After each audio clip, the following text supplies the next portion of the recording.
orang-orang tua yang keblinger. Sudahlah, yang tua-tua itu minggirlah pikiran-pikiran mendeskripsikan Mas Gibran. Kalau kita pengen aman dalam sisi kepemimpinan keberlanjutan, hindari pengkhianat.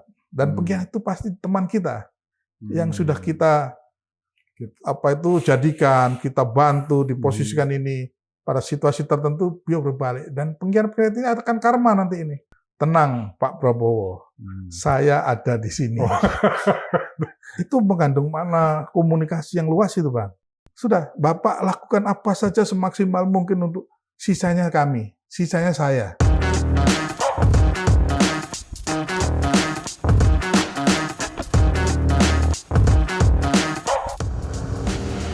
Salam jumpa kembali, Sobat Oheo. Obrolan hebat, pasti orisinil. Obrol di sini pasti hebat, yang orisinil pasti sama Oheo. Selamat datang, Gus, di podcast kita kembali. Terima kasih. Assalamualaikum. Waalaikumsalam. Semoga tidak bosan, Gus, ya. Siap. Untuk datang di sini. Kita banyak menggali, Gus, tentang apa yang harus kita bicarakan setiap hari, apa yang berkembang, sehingga para pendengar kita atau pemirsa itu mendapat perspektif yang lain. Jadi artinya kita berusaha untuk mengangkat sebuah fenomena, sebuah keadaan untuk kita bahas dan kita diskusikan sehingga ada pandangan-pandangan lain. Jadi ya tidak melulu terkait dengan satu sumber kebenaran itu, Gus. Bersama saya biasa kawan saya, sahabat saya, Gus Andi atau Dr. Andi Budi Sulistianto, biasa kita panggil Gus Andi. Selamat datang kembali Gus Andi ya. Oke Gus, kita banyak sekali Gus, tekanan. Ini era tekanan ya. Ini tekanan ini. Tekanan ini Gus, pada titik tertentu tekanan ini dilakukan oleh orang yang pernah merasa bebas. Ya. Pada masa mudanya dia bebas.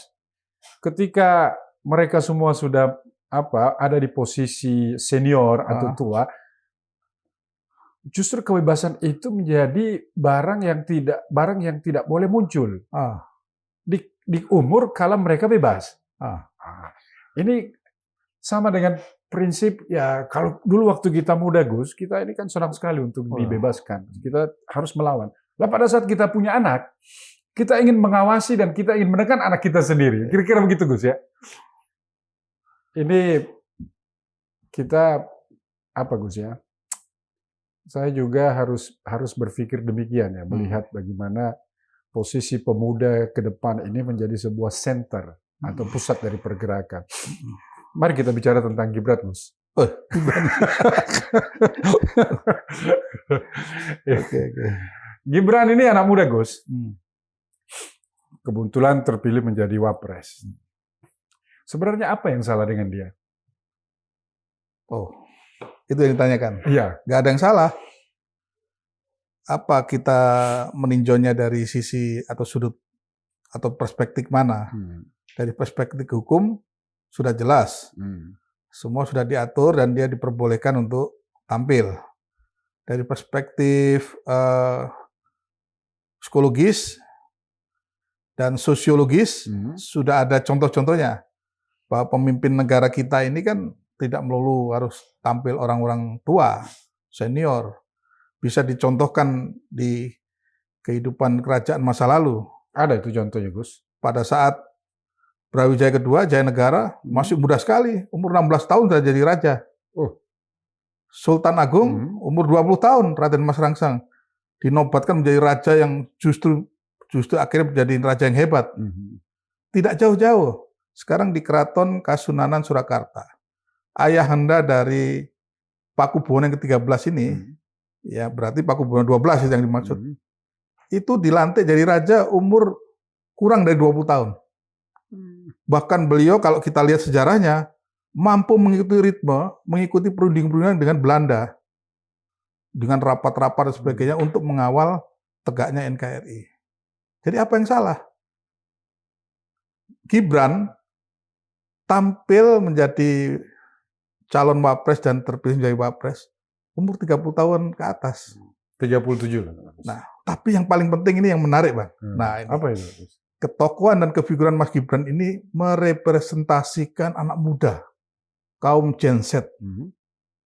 Jadi wajar mendulang banyak suara karena ini ya, dari calon-calon ini yang paling muda beliau.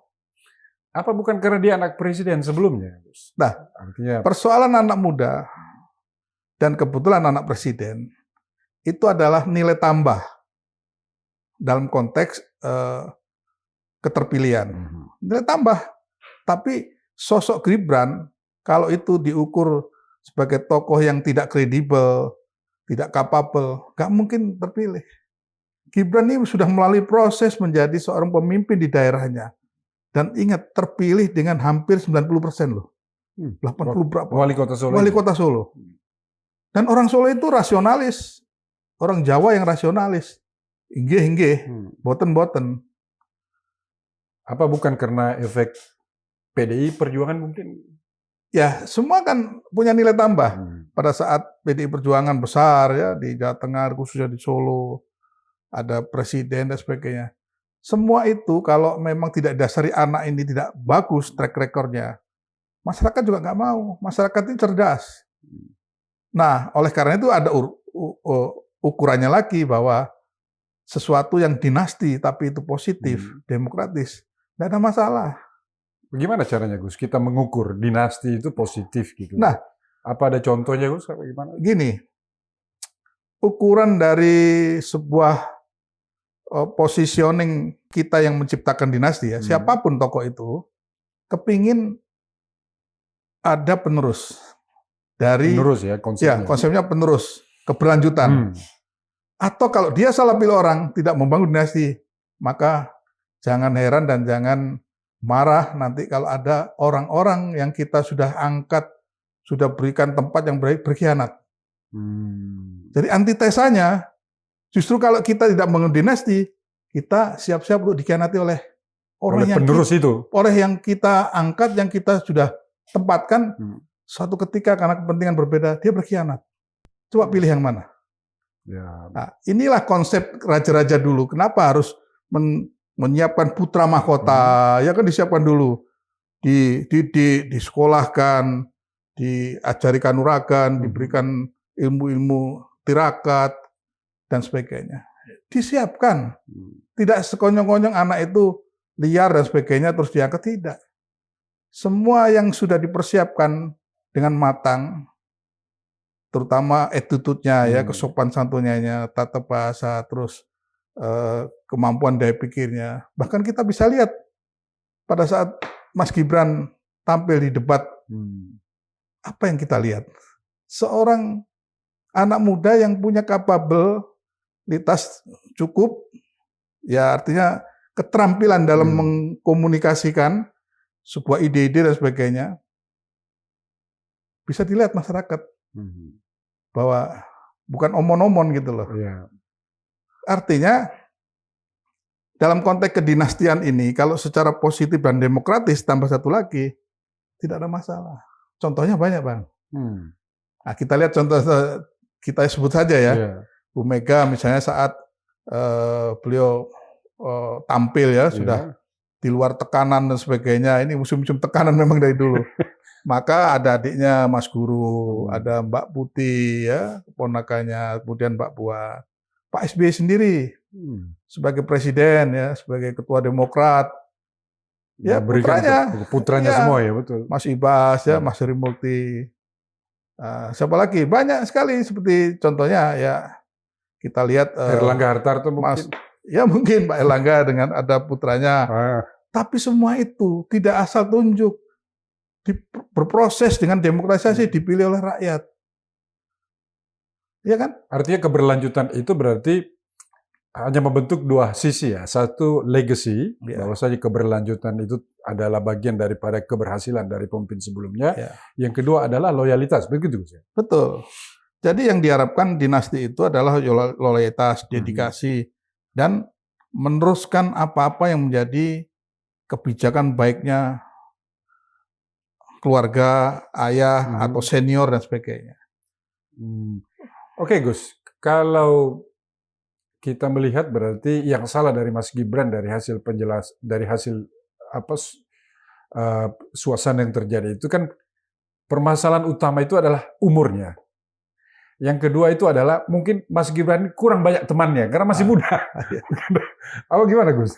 Itu cocologi juga. Masuk akal juga. Jadi beliau sangat muda dan di Indonesia ini kan aturan-aturan yang mengatur tentang proses persyaratan menjadi pemimpin ya di semua tingkatan, di semua area, baik itu yang bersifat internal di keormasan, ke partai, itu kan semua ada semacam persyaratan ya, untuk menuju titik itu. Nah, memang sudah saatnya harus di-downgrade untuk memberi peluang besar bagi anak muda untuk tampil. Sekarang yang bangga itu anak-anak muda sebagian besar loh ya. Tidak semua anak muda juga senang dengan Mas Gibran, tapi anak muda sebagian besar ini merasa punya lokomotif. Dahsyat ini. Lokomotif anak muda, jangan dilihat putra presiden loh ya, tapi mampu menjadi orang nomor 2 di Indonesia. Saya yakin adik-adik mahasiswa, masyarakat umum yang tidak tergoyahkan akan kefiguran Mas Gibran ini dengan berbagai macam sindiran dan sebagainya. Masih hakul yakin saya. Dukungan penuh ke Mas Gibran. Dari Gen Z ini kepada Mas Gibran? Betul. Dan ini silent majority. Jadi mereka yang sebagian besar diam dan sebenarnya tidak terlalu hiruk pikuk di sosial media maupun di digital ini karena kultur kita, Bang. Kultur kita ini kalau ikut-ikut dalam hal yang bersifat negatif, teriak-teriak dan sebagainya, mendiskreditkan, nggak ikut-ikutan, jadi diam. Tapi dukungan itu direalisasikan dalam bentuk pertama, diam itu dukungan loh. Berarti diam berarti mendukung.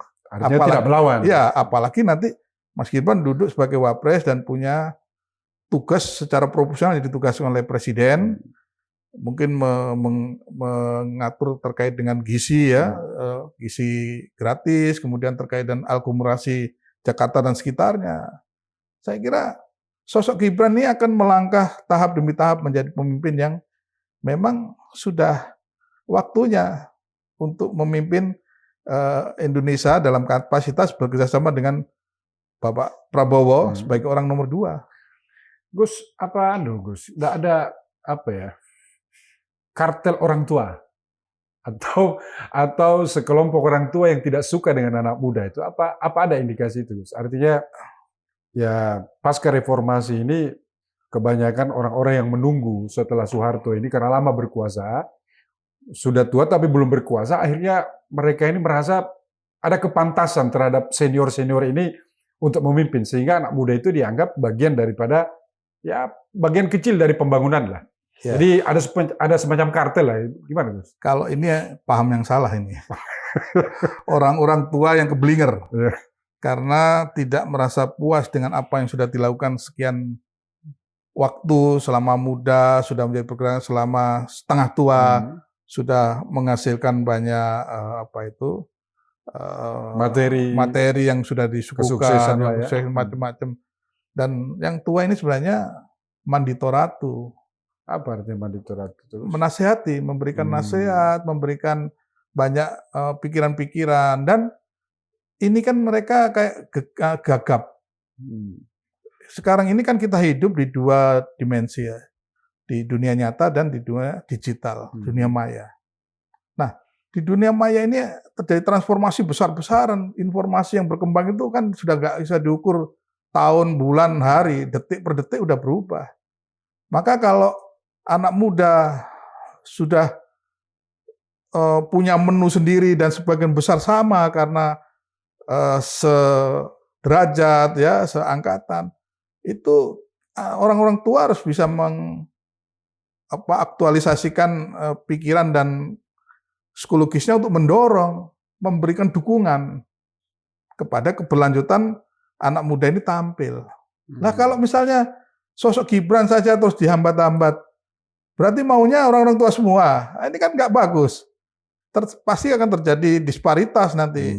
untuk proses estafet kepemimpinan bangsa. Oke, Gus, seberapa besar sebenarnya kita itu butuh Gibran sebagai wapres anak muda gitu loh? Ya, Kitanya ini. yang butuh. Artinya dari kacamata Gus melihat apa dari sisi sosiologinya itu seberapa besar kita butuh? Ya, jadi penyegaran, Bang. Oh. Intinya itu. Ya kan, di dunia ini sudah berlangsung transformasi kepemimpinan itu. Ya, Amerika sendirilah, kadang di atas 60 tahun, kadang di bawah 50 tampil Obama, ya kan, kadang tengah-tengah. Ini ada sebuah proses penyegaran. Dan itu alam yang sudah berkehendak itu. Dan tentu Sang Pencipta yang sudah mengatur semuanya. Nah, kalau proses-proses yang dilakukan oleh banyak orang untuk mencibir dan sebagainya, itu justru sekarang ini apa mereka nggak bersyukur dengan demokratisasi yang sangat terbuka. Pers bisa memberitakan, memvisualisasikan apa-apa ide-ide baik itu mendukung atau tidak. Kemudian dari sisi yang lain ada gerakan-gerakan dengan omongan-omongan yang sudah mestinya tidak pantas, tapi lambat laun anak muda masyarakat kita ya terbiasa. Jangan dikira loh ya mereka yang sudah melakukan statement baik itu melalui podcast, gerakan ekstraparlementer, baik itu di forum-forum lainnya, terus merasa yakin diikuti oleh banyak masyarakat, banyak mahasiswa, banyak pemuda, banyak siswa. Belum tentu. Justru akan ada cibiran-cibiran. Jadi janganlah nanti membangun stres sendiri, kelompok stres sendiri ya. Jadi kita ini sekarang apa yang menjadi titah Pak Prabowo sebagai seorang pemimpin yang sudah dikehendaki ini harus bersatu. Debat dalam ide gagasan itu boleh, tapi kalau sudah nuansanya itu saling menjatuhkan, ini sudah di luar kutukan Pugandring. Kita menuju era tinggal landas ini. Karena apa? Sudah diukur dari konsep keberlangsungan kerajaan-kerajaan masa lalu. Pada saat terjadi kepemimpinan yang hebat di masa Singosari, itu Kertanegara ini di internal elitnya itu menyatu, Bang. Maka dia bisa membangun jaringan-jaringan jalur sutra lah, katakanlah internasional. Nah, begitu Majapahit juga gitu. Pada saat setelah terjadi pemberontakan Sadeng, Keta, ya, Rangkuti yang sudah dibinasakan oleh Gajah Mada, maka menuju ke Brawijaya ketiga, Hayam Wuruk keempat, ini makmur karena nggak ada konflik di elitnya. Artinya stabilitas itu penting. Dari sebuah rejim pemerintahan. Sama dengan Mataram Islam juga. Panembahan Senopati masih harus melakukan konsolidasi, mengambil alih seluruh daerah-daerah yang dianeksasi oleh Pajang, ditransformasikan menjadi daerah wilayahnya Mataram Islam, maka ini masih proses. Kemudian Prabuan Nyokrowati karena terjadi proses internal antara permaisuri dan selirnya. Nah, baru yang ketiga Sultan Agung. Karena sudah tidak ada konflik internal besar dia. Beliau jadi raja umur berapa, Gus? Sultan Agung. Nah, ini dia. Sudahlah, yang tua-tua itu minggirlah pikiran-pikiran mendeskripsikan Mas Gibran. Sultan Agung itu tampil menjadi raja umur 20 tahun. 20? Malah lebih muda 15-16 tahun Mas Gibran. Sudah menjadi raja dan didukung oleh seluruh kasepuhannya. Bini sepuh dan sebagainya menjagain. Nah, ini harus begitu. Sultan Agung ini adalah anak langsung dari raja sebelumnya? Langsung dari raja sebelumnya. Atau ada jeda atau permaisuri atau permaisurinya kan 2 itu ya. Oh, permaisuri 2. Ya, punya anak 1 namanya Martapura tapi tidak cakap untuk menjadi raja, maka hanya dilantik sehari tapi diturunkan digantilah Raden Mas Rangsang dan umur 20 tahun. Jadi artinya Raden Mas Rangsang ini dipaksa jadi raja usia muda dan bisa. Karena apa? Dalam usia yang masih muda itu pikirannya malah fresh dan ada orang baik di sekelilingnya. Ini yang penting, Bang. ada orang baik di sekelilingnya. Maka saya berharap di sekeliling Mas Gibran juga ada orang baik. Orang baik apa orang pintar, Gus? Ya, kalau orang baik tentu sudah masuk orang pintar. Kalau orang pintar belum tentu orang baik. Bisa minterin dan sebagainya. Iya. Karena ada falsafah Jawa yang sering dikembar-gemborkan oleh Pak Jokowi. Saya kira ini diikuti oleh Mas Gibran. Apa itu? Lamun siro pinter, ojo minterin. Lamun siro sekti, ojo mateni. Lamun siro banter, ojo ndisii. Apa artinya, Gus? Nah, jadi kalau sudah merasa pintar, ya kita membangun tim, tidak boleh menggurui dan sebagainya. Kalau bawahnya merasa pintar, tidak boleh menyalip untuk memberikan banyak arahan ke pimpinan. Tapi berikan ide saja, saran dan sebagainya. Sesuai proporsional lah ya. Nah kalau dia sakti, artinya dalam komposisi secara fisik kuat, secara psikologis, secara spiritual juga mampu untuk mengalahkan. Oh sampai mateni. Nggak baik itu. Jadi tetap harus bisa dikalahkan dalam sesuatu yang memang wajar-wajar saja. Kalau dia buater kecepatan pikirannya sebagainya. Kalau dulu itu misalnya kayak Pak Habibie ya. Antara kecerdasan dan sebagainya. Yang penting ojo DCI. Kalau DCI pasti akan tersinggung yang lain-lainnya. Nah, kalau sudah pada posisi Mas Gibran ini, saya sarankan kalau sudah nanti dilantik, ngeluruk tanpa bolo, menang tanpa ngasorake. Apa artinya? Nah ini banyak lagi. Ini filsafat. Jadi kalau sudah menang, jangan sombong, jangan merasa tinggi hati. Mas Gibran tetap aja slow, tetap punya karakter sendiri, seperti ayahandanya, bahkan bisa melebihi karakter bapaknya sebagai pemimpin yang merakyat. Ngeluruk tanpa bolo, menang tanpa ngasorake. Jadi kalau sudah nanti, nggak usah adigang-adigung karena punya pasukan, terus ada yang kritik disebut. Ya seperti Pak Jokowi ini lah. Dengan senyum-senyum, dikritik, dihujat, tanpa ini. Ini falsafah Jawa memang kuat ya dalam psikologisnya bagus untuk kepentingan kepemimpinan. Gitu. Oke, Gus. Seberapa besar ini Gibran itu mampu menerima berkah ini, Gus? Artinya, apakah Gibran sudah siap? Apakah Gibran sudah mempersiapkan diri? Apakah Gibran juga sudah terbiasa ditekan? Karena kan gini, Gus, apapun ceritanya Gibran ini anak presiden. Artinya lahir dengan kenyamanan, zona nyamannya itu luas sekali. Nah, berhadapan dengan suasana seperti ini, apa Gibran sudah siap untuk latihan di alam terbuka gitu? Ini kan langsung alam ini, alam bebas. Ini saya hubungan dengan spiritualitas dan sesuatu yang terkait dengan falsafah Jawa juga, Bang. Kalau Pak Jokowi, Pak Prabowo, Satrio Pinandito Sinisian Wahyu. Ya, karena beliau memang dapat wahyu dan menjadi pemimpin utama. Kalau Mas Gibran, Satrio Pinayungan Sinisian Wahyu. Apa makna Pinayungan? Sesuatu yang akan selalu dilindungi. Mas Gibran ini meskipun muda, tapi beliau akan tampil dan akan terlindungi oleh kemakrifatan, oleh Allah dan alam seisinya. Jadi apa yang disampaikan ada beberapa tokoh ya, bahkan tokoh seniornya dia di partainya, jangan mengalahkan orang baik. Jangan mengalahkan orang baik. Jangan menyerang orang yang baik. Akan terpental sendiri. Itu alam ya, alam yang karena karma itu selalu ada. Kecuali sosok Pak Jokowi, sosok Mas Gibran ini terus menyerang secara membabi buta dan sebagainya, melaporkan ya secara hukum dan sebagainya. Kan tidak. Ini demokrasi yang terbangun ini bisa dibandingkan dengan negara sebelah, Bang. Saya pernah keliling juga ke semua ASEAN-nya, ke Eropa dan sebagainya. Nggak ada sebebas di Indonesia ini yang ngomong dengan bahasa-bahasa kasar itu, waduh.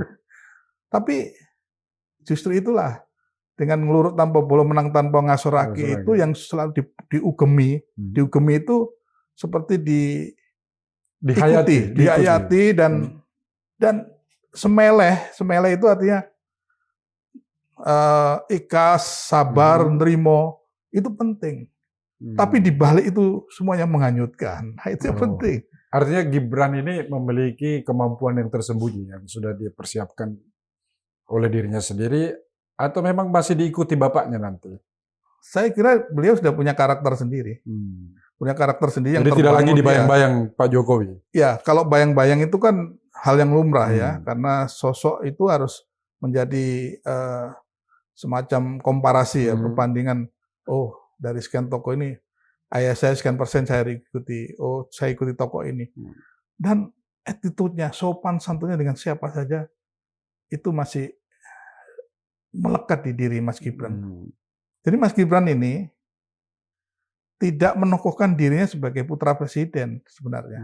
Kalau saya lihat, beliau sendiri yang membangun karakternya ini. Saya lihat tidak banyak sesuatu yang dia harus bapak dan sebagainya. Dia membangun karakternya. Kalau proses terkait dengan ini kan semua memang sesuai aturan.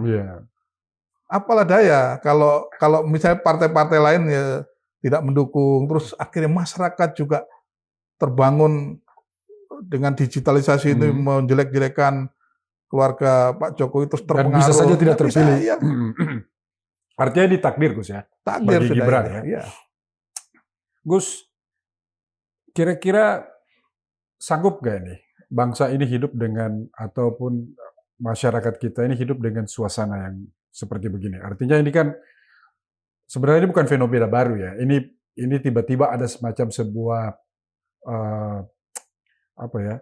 kejadian cepat, atau ya bisa kita katakan revolusi umur lah. Ini revolusi umur tiba-tiba dalam kurun waktu 30 tahun terakhir ini tiba-tiba muncul pemimpin atau wakil presiden kita yang usianya muda sekali.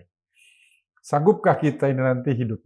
Artinya seberapa kuat ini pertempuran antara kaum muda Gen Z ini dengan orang-orang yang merasa tua ini tapi memiliki pengalaman, Gus?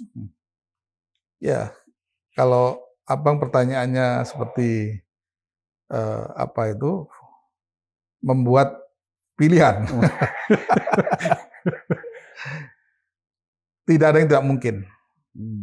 Jadi ya ini suka tidak suka ya harus diterima. Mendapatkan pemimpin yang dengan kombinasi antara tua dan muda, militer dan sipil. Lengkap ini. Terah dan biasa. Tapi semuanya dalam konteks kasepuan, dalam konteks supranatural spiritual itu mendapatkan wahyu semua. Kalau tidak ada yang mendapatkan wahyu, nggak jadi barang ini. Kata beberapa teman politik, barang ini nggak jadi. Nah, apa yang harus dilakukan oleh masyarakat Indonesia?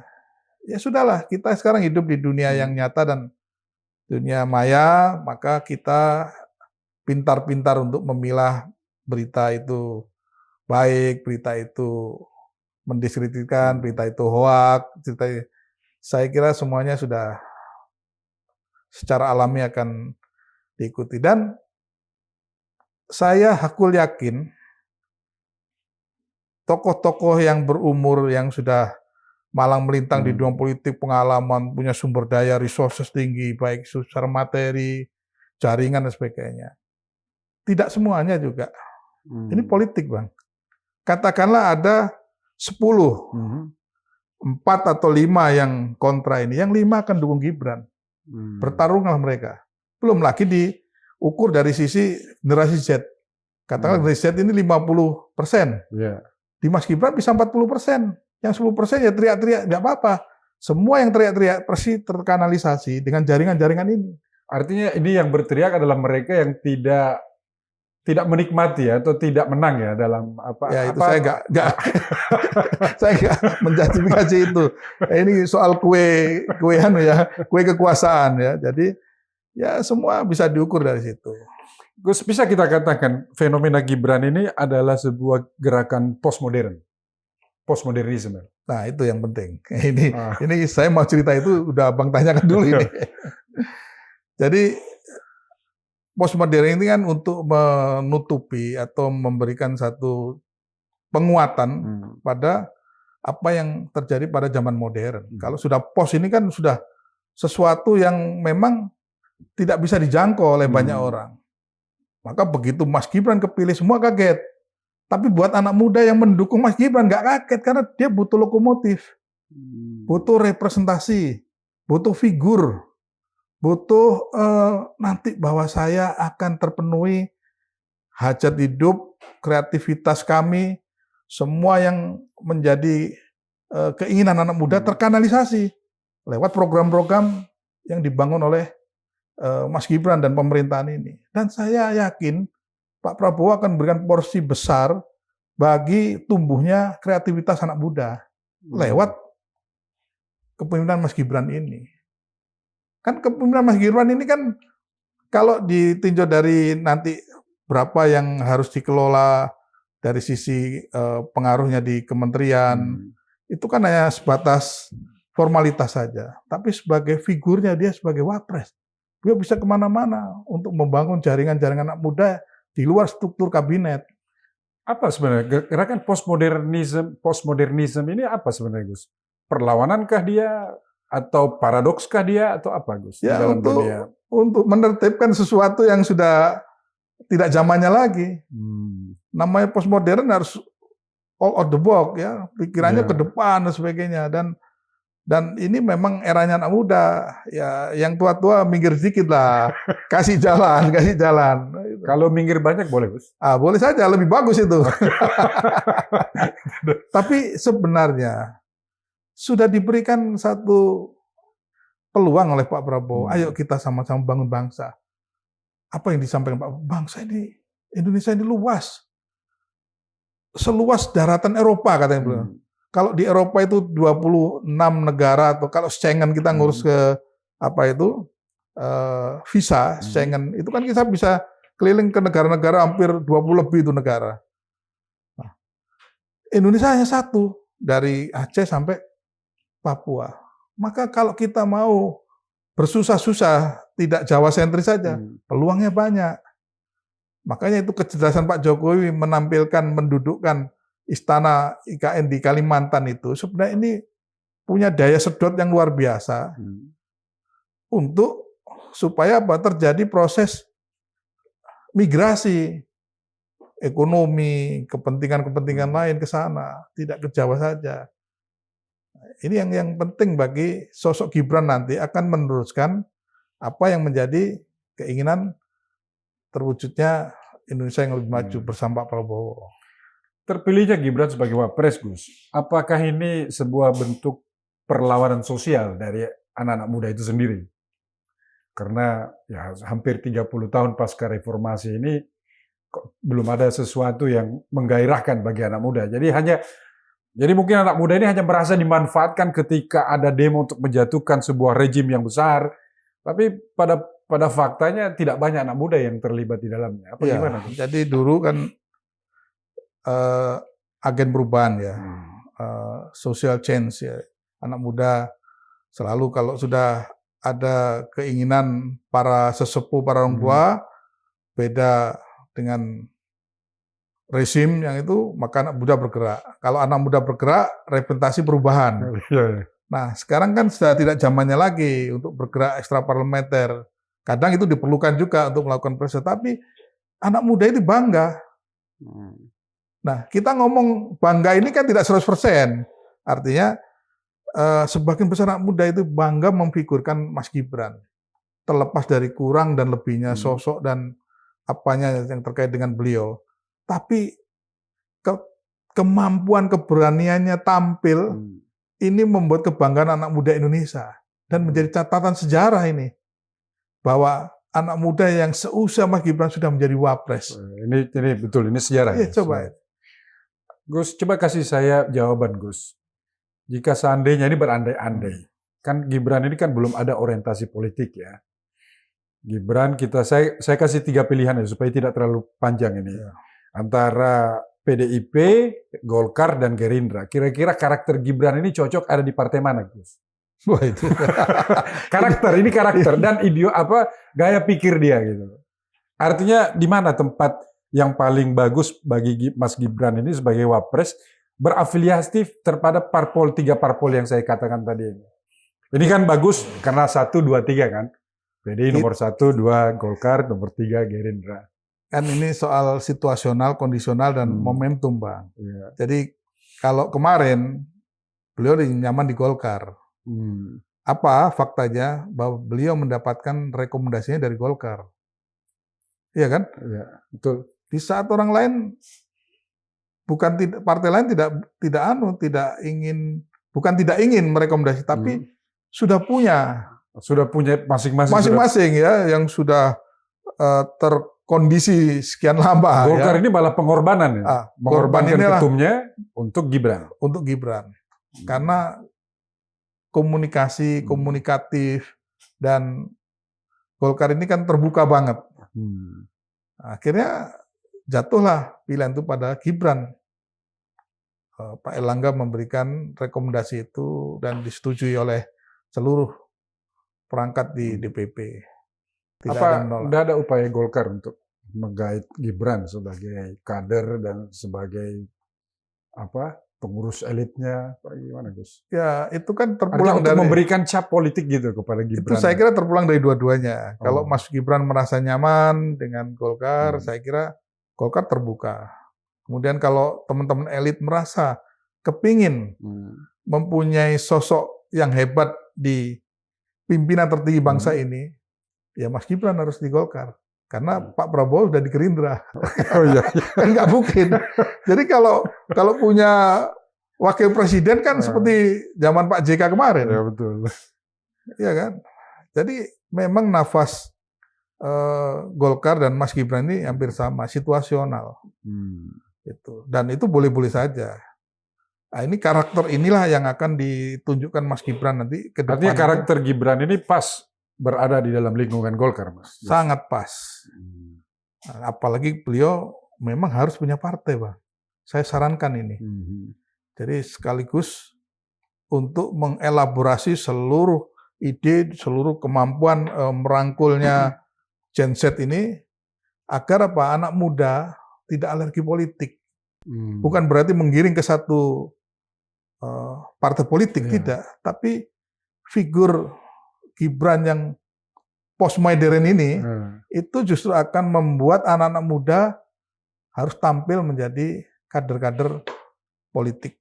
Jadi Gibran ini dengan gerakan postmodernismenya, dia adalah sebuah paradoks ya, pembeda ya, artinya mau berbuat beda daripada konsep perlawanan ya. Terhadap.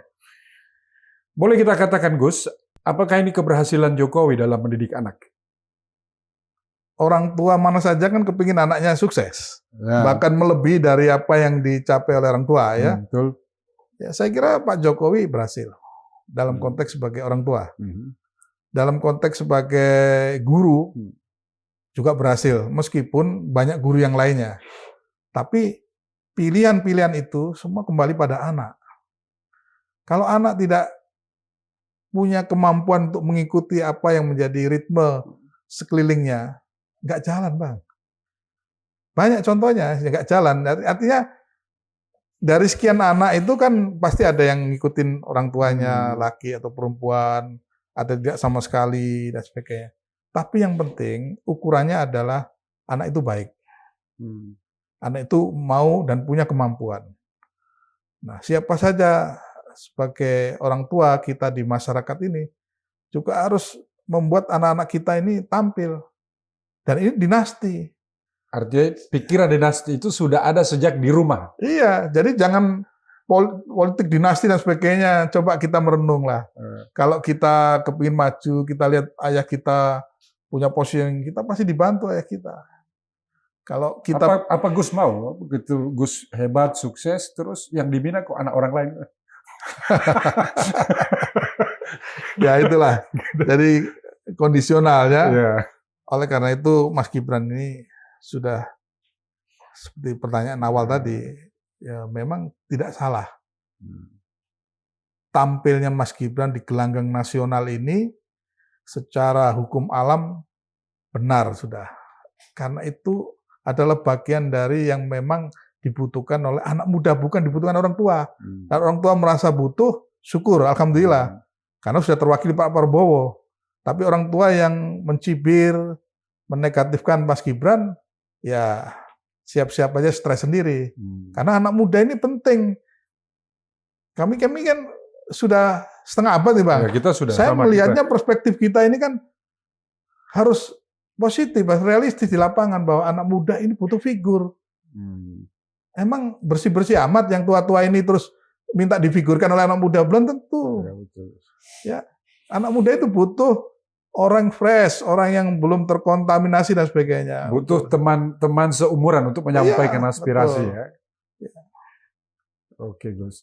Jadi antara Jokowi, ini kita kembali ke Jokowi ya. Jika Jokowi memiliki pilihan untuk dikader antara orang pintar dan anaknya, pasti Jokowi pilih anaknya. Iya. Karena basis loyalitas Gus basis apa Gus? Ya pasti kepentingan loyalitas. Tidak akan berkhianat. Maka kalau kita pengen aman dalam sisi kepemimpinan keberlanjutan, hindari pengkhianat. Dan pengkhianat itu pasti teman kita yang sudah kita jadikan, kita bantu, diposisikan ini pada situasi tertentu, beliau berbalik. Dan pengkhianat ini akan karma nanti ini. Pasti akan kejadian di dirinya atau di keluarganya. Maka contohlah seperti Pak Jokowi, contohnya seperti Mas Gibran. Kalau difitnah, diserang, dan sebagainya, semeleh mawon. Semeleh artinya ya ikhlas aja, ikhlas, sabar, nerimo, balas dengan terus beride yang positif dan bekerja dengan baik. Sudah situ saja. Nanti alam yang akan membalas itu semuanya.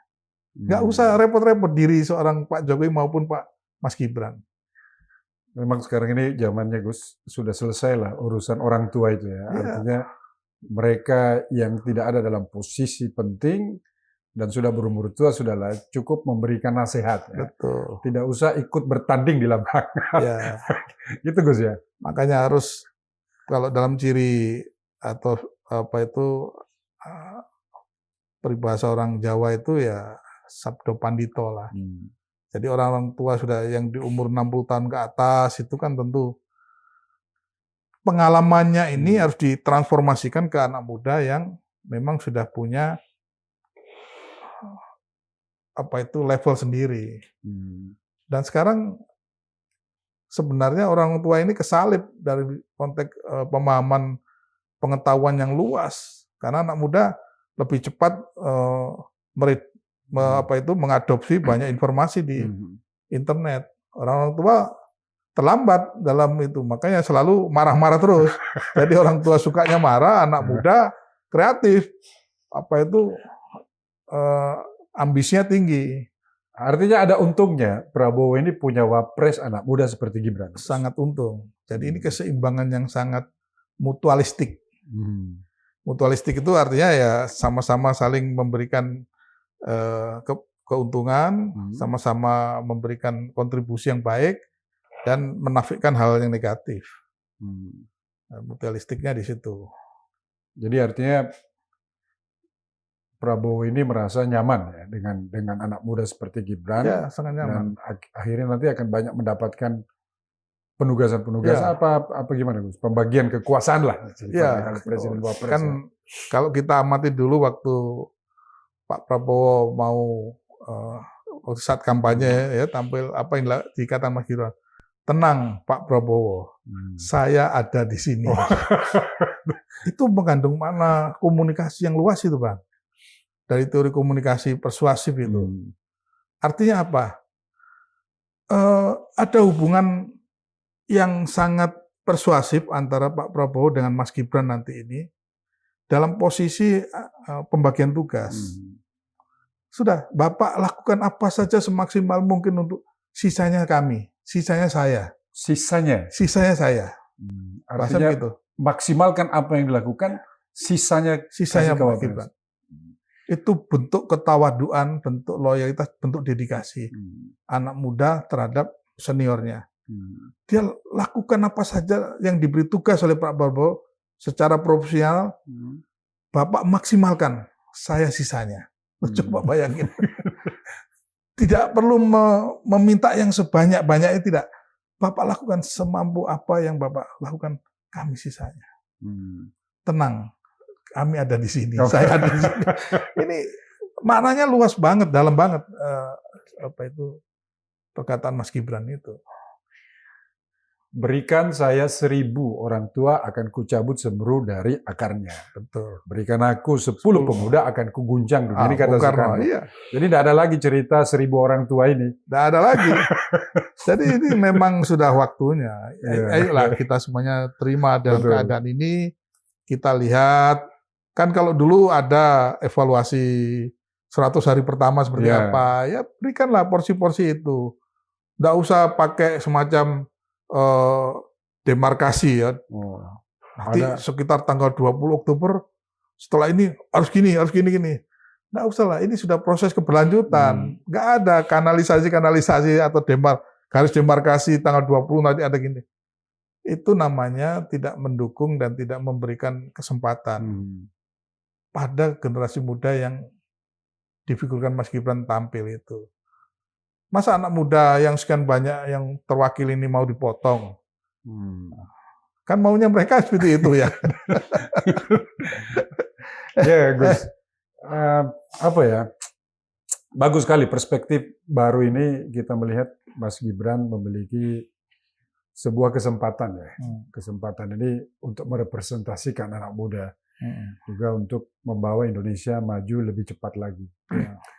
Apakah Gibran mampu untuk apa ya, mengglobalisasikan dirinya sendiri ataupun ide-ide beliau ini?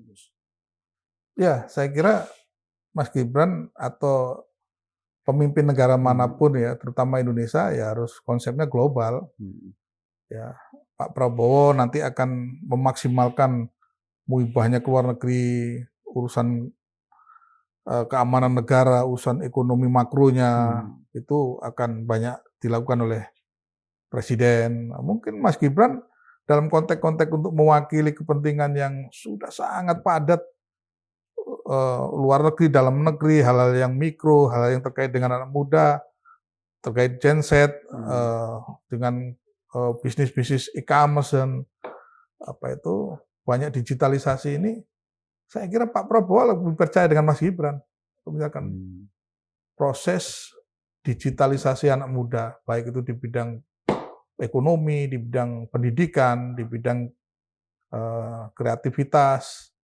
Dan ini kalau ditumbuh kembangkan justru akan menjadi produk yang menghasilkan devisa luar biasa. Ya kan? Karena pangsa pasar kita apapun sekarang tidak bisa berbicara nasional, global semuanya. Kita bicara sekarang A, luar negeri sudah tahu semuanya kalau kita upload di sosial media. Sama dengan Mas Gibran ini yang timnya nanti kuat di bidang digitalisasi, saya kira akan mendukung penuh kebijakan Pak Prabowo. Isu-isu digital, Gus ya, isu-isu digital seperti Bitcoin, blockchain, dan hal-hal yang berkaitan dengan digital itu akan merupakan isu yang besar nanti ke depan. Gibran pasti sudah siap dengan timnya, Gus ya. Nah, saya kira beliau kemarin justru dengan Pak Prabowo, dengan timnya ini justru menangnya kuatnya karena digitalisasi. Nah ini insya Allah nanti saya akan menerbitkan buku, Bang. Bagaimana hebatnya kampanye Prabowo Gibran ini berbasis kampanye digital dan berbudaya. Ada berbudayanya. Makanya orang pada suka. Mana itu budayanya? Ya, beliau ini kan tidak sekedar bahwa menjadi seorang pemimpin yang berkarakter tegas militer, Pak Prabowo, terus Mas Gibran berkarakter santun sebagai orang muda, tidak. Berbudaya itu perlu komunikasi yang hebat sesuai dengan levelnya. Kalau beliau dengan kiai, bagaimana tunduknya, ditunduki dia makin menunduk. Coba ini budaya ini. Budaya santri. Ya. Terus Pak Prabowo, meskipun coba hatinya disakiti oleh lawan politiknya, disakiti oleh mungkin pimpinan partai lainnya, beliau merangkul. Ayolah kita sama-sama berbicara untuk kepentingan bangsa ke depan ini. Sudah nggak ada waktunya kita ini bersih tegang dan sebagainya. Jadi konteks-konteks komunikasi budaya ini, budaya keindonesiaan, budaya tutur kata dengan tradisi orang tua kita dilakukan oleh mereka. Tidak hanya beretorika, ya dengan propaganda, dengan teori komunikasi yang terkait dengan retorik, propaganda, terus iklan-iklan yang semuanya itu membuat masyarakat nggak mau mengikuti ini. Tapi dengan gaya budayanya Mas Gibran, Pak Prabowo, justru ini yang menjadi masyarakat senang. Jadi label-label negatif terhadap Gibran sebagai anak ingusan, tidak punya pengalaman, belum memiliki kemampuan, itu semuanya bisa dipatahkan dengan terpilihnya Gibran sebagai wakil presiden RI. Kan yang membuat gimmick-gimmick itu kan orang tertentu, Bang. Ya, ingusan, terus wajahnya Gibran dibuat seperti orang blow on dan sebagainya. Kalau kita kenal dengan Mas Gibran langsung itu orangnya humble, orangnya sangat sopan. Penuh ilmu pengetahuan, Gus. Bukan hanya kepala yang mantul, badannya ikut bungkuk. Sering ketemu Gibran, Gus? Ya, mungkin beberapa kali ya di kota Solo. Dan kita melihat kota Solo di bawah kepemimpinan Mas Gibran ini, terlepas dari beliau anak presiden atau bukan, mendapatkan manfaat yang besar, maju pesat. Sekarang meriah sekali Solo ini dengan eksistensinya sebagai pusat budaya Jawa, spirit of Jawa. Itu. Suka Gibran juga dengan hal-hal budaya, Gus? Ya, apa artinya mengembangkan budaya itu bisa? Saya kira sudah ditunjukkan beliau kemarin dari konteks membangun, mensupport Mangkunegaran, ya. Kemudian sekarang lagi ada proses mensupport pembangunan di Keraton Kasunanan, ya, walaupun dari luar dulu. Beliau juga selalu berkomunikasi. Dan ini ada yang menarik, Bang. Di era sekarang ya, sosok Gibran ini janganlah dilihat anak muda ingusan dan sebagainya belum tampil. Istana Mangkunegaran tahun kemarin, 2 tahun yang lalu ya dan sebagainya, sudah menobatkan raja muda. Dan umurnya lebih muda daripada Mas Gibran, umur 24 tahun. 25 tahun? 24 tahun waktu dinobatkan. Mungkin sekarang sudah 26, 27 ya. Namanya Mas Bri. Mangkunegaran. Yang ke berapa ini berarti 10 ya. Nah, itu artinya apa? Anak muda tidak bisa dikesampingkan, diremehkan bahwa kalau you masih belum umur 30 tahun atau 40 tahun ke atas tidak akan cakap, belum tentu. Kepemimpinan itu kan dibangun selalu dalam kapasitas lengkap. Di sisi kiri kanannya ada pembina, ada orang-orang tim ahli yang membantu, kemudian dia bisa mengangkat orang-orang hebat, orang ahli, orang pintar, orang cerdas di situ. Dan sudah banyak contohnya, mau masa lalu, mau masa sekarang pun ada sudah. Contohnya Raja Mangkunegaran. Apa yang dilakukan lagi? Rektor-rektor muda pun banyak sekarang. Dekan sudah anak-anak muda di kampus-kampus. Jadi mempercepat proses estafet kepemimpinan yang berkelanjutan ini penting. Dan ini teori-teori postmodern inilah harus memparadoksi sesuatu yang nyaman-nyaman saja menjadi sesuatu yang era baru. Posmo namanya. Oke, Gus. Apa harapan sebelum kita akhiri? Apa harapan Gus terhadap Gibran sebagai wapres yang akan datang, dan apa pandangan dan harapan anak muda juga?